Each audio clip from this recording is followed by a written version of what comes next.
अस्सलाम वालेकुम, welcome to another video. एक नया मसला, एक नया सवाल, हल है तो बताओ। क्या आपने कभी सोचा है कि आप जहां डेली बेस पर जिस होटल पर या जिस जगह पर खाना खाते हैं वहां सफाई का मेयार कैसा है? अगर नहीं तो आज की वीडियो आपके लिए आंख खोल देने वाला एक पैगाम है। हमारे शहरों में अक्सर होटलों के सामने नालियां, गंदगी के ढेर, इस तरह की चीजें पाई जाती हैं जिसकी वजह से हमारे खाने के बर्तनों पर मक्खियां वगैरह बैठी हुई हैं।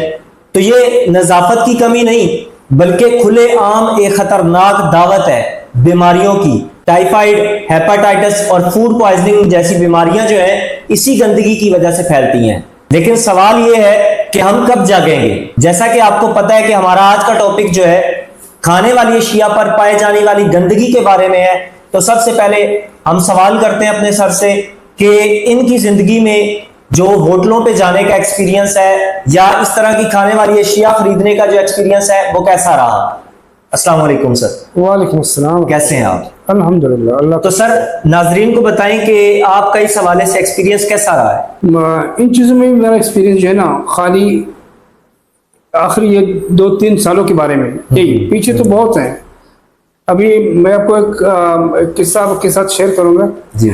मैं एक होटल में गया था, तो यहाँ लोग, मुझे समझ, यानी वही कहता हूँ कि लोगों ने आदत बना चुकी है, फिर उसको नाम देते हैं मजबूरी। कोई मजबूरी नहीं है, आपने खुद एक आदत बना चुके हैं। आप रोकना चाहें तो रोक सकते हैं, लेकिन आप रोकना नहीं चाहते, आपने बस काम चला रहे हैं अपना, और एक आदत सी बनाई हुई है। और सामने वाले को आप कुछ कहते नहीं, टोक मोक नहीं करते, बिल्कुल, और वो भी समझते हैं कि सिंपल सी चीजें हैं, आम बात है, जबकि ये कोई मामूली बात नहीं है। इस पे आपकी छोटी मोटी चीजों से आपकी जान भी जा सकती है, जिसको आप नजरअंदाज करते हैं, इग्नोर करते हैं। अभी मैं आपको 2-3 किस्से बताऊंगा। सबसे पहले छोटे मोटे रेस्टोरेंट में जाओ, जो 3-4 डिशें बनाती हैं, 3-4 सालन होता है, बिल्कुल, आप उसे कहते हैं कि भाई 1 प्लेट पार्सल कर दो।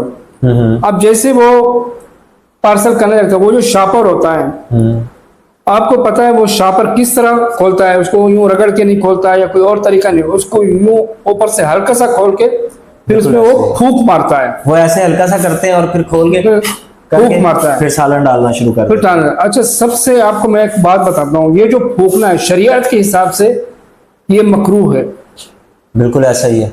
नबी सल्लल्लाहु अलैहि वसल्लम का फरमान है, इसको खाने वाली चीजों पे, चाय गरम हो, सूप गरम हो, या फिर वो प्लेट अगर उस पर धूल मिट्टी करते हैं, फूंक मारते हैं, या शापर को खाने, ये फूंक मारना शरीयत में नबी सल्लल्लाहु अलैहि वसल्लम का फरमान है, ये मकरूह है।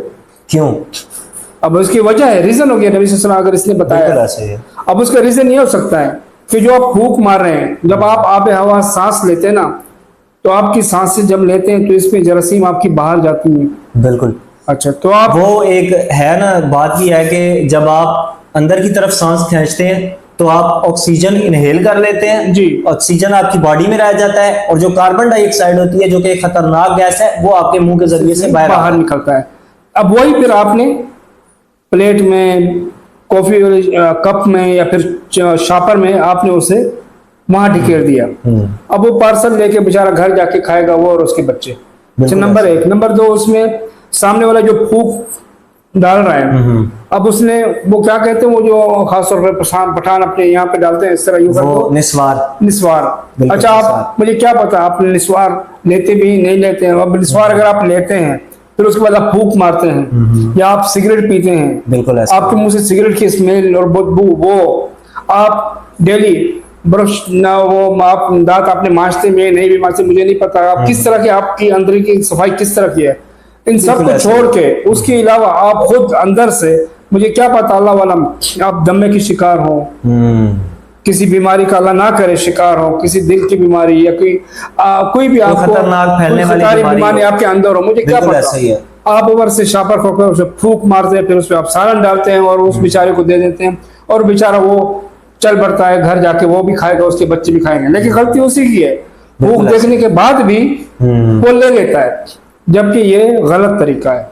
तो आपके साथ ये वाकया पेश आया? हाँ, हुआ, एक नहीं, कई जगह पे हुआ। मैंने की कोशिश की, फिर मुझे 3 ऑप्शन मिलते हैं। अच्छा, अगर वो सामने वाला गुस्से वाला ये जो भी भाई ज्यादा भाषण ना दो, लेना है तो लो वरना चलते बनो, क्या है ये? पता नहीं। अच्छा नंबर नहीं, दो, एक बंदा, आप ये देखें, आपने खाना किस लिए बनाया है? अपने कस्टमर को देने के लिए। जी जी तो जब कस्टमर लेने आया है तो उसको आगे से कहा जाता है लेना है तो लो, नहीं तो जाओ, नहीं तो किसी और से लो। अच्छा। नहीं, ये खाने वाले जो होटल हैं, ये लोगों को बीमार करने के लिए, अगर आपको कोई बंदा सही बात बता रहा है, कोई कह रहा है कि यार ये गलत चीज है, इसको ना करो, जी। आप आगे से उसको अकड़ दिखा रहे हैं, ये कोई इंसानियत है? जी। अच्छा फिर या तो फिर दूसरा ऑप्शन होता है कि अगर वो समझ गया तो ठीक है, वो खुद भी कर लेता है, वाकई समझ जाता, बाकी वाकई गलत है। तीसरा, अगर वो नहीं समझता, अगर उसका मालिक बैठा है, मालिक को कंप्लेंट करो, मालिक भी सेम, अगर समझता है तो ठीक है, नहीं समझता तो वो भी यही कहेगा कि भाई जाओ। लेकिन एक जगह पे मैं किसी पे उंगली नहीं कर रही, इशारा नहीं, लेकिन इस तरह होता है। तो एक मालिक ने हमारी गुफ्तगू सुन रहा था, वो जो पार्सल डाल रहा है, मैंने उससे यही कहा था, तो मालिक ने वो कह रहा था कि भाई जाओ किसी और जगह से, मालिक ने नहीं, वो बिल्कुल सही कह रहा है, भाई इस तरह नहीं करो। क्योंकि हमारा जो चैनल है, हम एक पैगाम बना, हम किसी पे उंगली नहीं कर रहे, कि कुछ लोग समझते भी हैं